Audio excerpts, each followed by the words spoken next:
Mtazamaji wa Ari Television, hebu tujifunze mambo matano ambayo tukiyafanya tutaweza kutimiza malengo yetu na tutaweza kufanikiwa. Watu wengi wanataka mafanikio, lakini wachache tu wako tayari kufanya kile kinachostahili na kinachohitajika. Ukweli ni huu, mafanikio hayaji kwa bahati. Mafanikio yanatokana na maamuzi na tabia unazofanya kila siku. Kama unataka kubadilisha maisha yako, anza kufanya mambo haya matano leo. Jambo la kwanza, weka malengo wazi. Usiishi maisha bila mwelekeo. Mtu asiye na mwelekeo ni kama gari lisilo na dereva.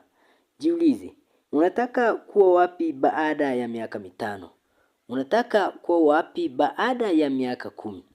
Unataka kuwa wapi baada ya miaka 15? Unataka kuwa wapi baada ya miaka 20? Andika malengo yako, yasome kila siku.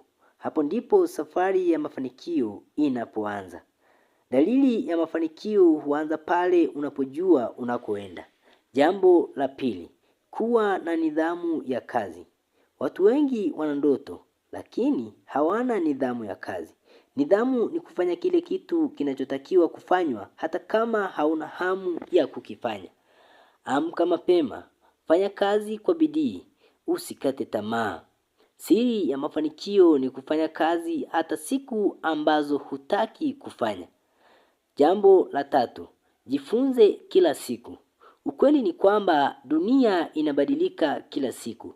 Kama hujifunzi, utaachwa nyuma. Soma vitabu, tazama mafunzo, jifunze kutoka kwa watu waliofanikiwa. Maarifa ni ufunguo wa kufungua milango ya mafanikio. Jambo la 4, chukua hatua. Anza sasa. Usiogope kuanza. Watu wengi wanangoja muda sahihi. Ukweli ni kwamba muda sahihi wa kuanza jambo lako ulilopanga kulifanya ni sasa. Anza sasa. Lakini ukweli huu, hakuna muda mkamilifu.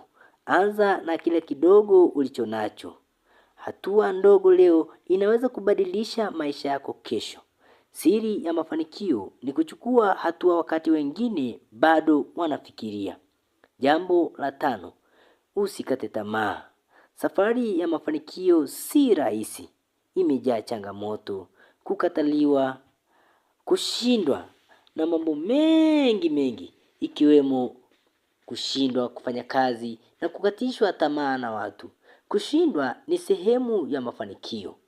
Watu wengi waliofanikiwa walishindwa mara nyingi kabla ya kufanikiwa. Siri kubwa ni kufanya kila siku kitu kidogo kinachokupeleka au kinachokukaribisha kwenye ndoto yako. Baada ya muda, matokeo huwa makubwa mno. Jizungushe na watu chanya. Usijizungushe na watu hasi. Watu ambao unakaa nao wanaweza kukuinua au kukurudisha nyuma na kukuangusha. Tafuta marafiki au watu wanaopenda maendeleo. Punguza muda wa kufanya mambo ambayo hayana manufaa na faida katika maisha yako.